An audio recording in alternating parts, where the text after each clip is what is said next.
విక్రమార్క భేతాళ కథలు. ముందు భాగంలో చెప్పిన మొదటి కథకు విక్రమార్కుడు ఈ విధంగా సమాధానం చెప్తాడు. మతిమంతుడు చేసింది రాజద్రోహం, పద్మావతి వేసింది రాజతంత్రం, కాని వజ్రమకుటుడికి ఉండవలసింది రాజనీతి, రాజధర్మం.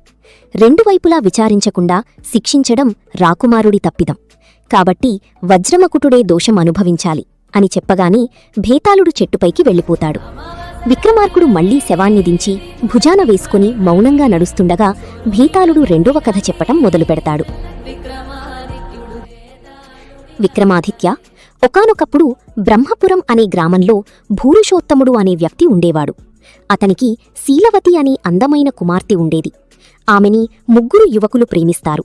వారిలో ఎవరికో ఒకరికిచ్చి శీలవతి వివాహం చెయ్యమని ఆ యువకులు ఆమె తండ్రిని అడగగా ముగ్గురిలో ఎవరికిచ్చి వివాహం చెయ్యాలో నిర్ణయించుకోవటం కోసం కొంత సమయం అడుగుతాడు. ఆ తర్వాత ఆమె అనారోగ్యం కారణంగా మరణిస్తుంది. తండ్రి దహన సంస్కారాలు కూడా చేస్తాడు. ఆ విషయం తెలుసుకున్న ముగ్గురు యువకులు శ్మశానం వద్దకు పోయి రోదిస్తారు. వారిలో ఒకతను రోదిస్తూ అక్కడే ఉండగా ఇంకొకతను ఆమె అస్థికలు తీసుకుని కాశీకి పోయి గంగలో కలుపుతాడు. మరొకతను దేశ సంచారం చేసి కొందరు యోగుల వద్ద చనిపోయిన వారిని బతికించే మృత సంజీవని మంత్రం నేర్చుకుంటాడు. ఆ తర్వాత ఇద్దరూ తిరిగి శ్మశానం వద్దకు చేరుకుంటారు. అక్కడ విలపిస్తున్న మూడవ వానితో కలిసి ఆ చితాభస్మాన్ని ఒకచోట కుప్పగా చేసి మృత సంజీవని మంత్రంతో ఆమెని బతికిస్తారు. అప్పుడు వారంతా కలిసి ఆమె తండ్రి వద్దకు పోయి ముగ్గురిలో ఒకరికి ఆమెనిచ్చి వివాహం చెయ్యమని అడుగుతారు. అంతవరకు రెండవ కథ చెప్పిన భేతాళుడు ఈ విధంగా అంటాడు. ఓ విక్రమార్క మహారాజా, ఆమె తండ్రి ముగ్గురిలో ఆ కన్యను ఎవరికిచ్చి వివాహం చెయ్యాలో సరైన సమాధానం చెప్పు.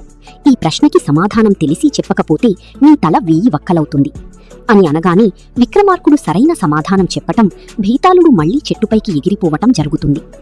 విక్రమార్కుడు మళ్ళా భేతాళుడి శవాన్ని దించి మౌనంగా నడుస్తుండగా మూడవ కథ చెప్పటం ప్రారంభిస్తాడు. మూడవ కథను, ఈ రెండవ కథ సమాధానాన్ని తర్వాతి భాగంలో వినండి. ఒకవేళ మీకు సమాధానం తెలిస్తే కామెంట్ చేయండి. Thank you.